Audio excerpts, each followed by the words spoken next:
ที่ยวน้ำตกโตนตกนะคะที่จังหวัดตรังค่ะเดี๋ยวเข้าไปดูข้างในกันค่ะ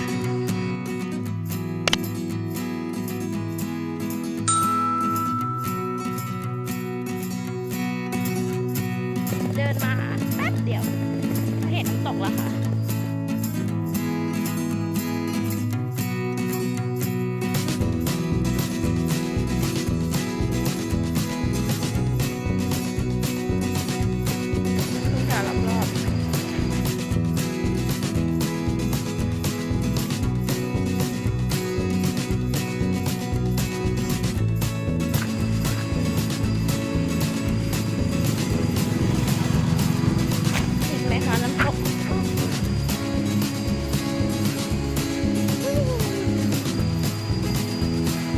อยากให้มาอยู่ตรงนี้ด้วยกันจริงๆค่ะเพราะว่า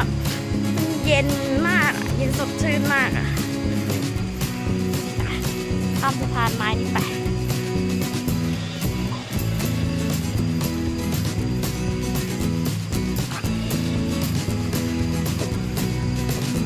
ป่าอุดมสมบูรณ์มาก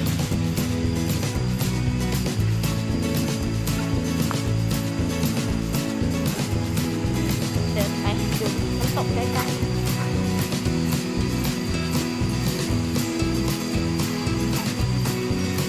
ที่นี่ยังเป็นแบบคงความเป็นธรรมชาติมากๆค่ะน้ำตกที่นี่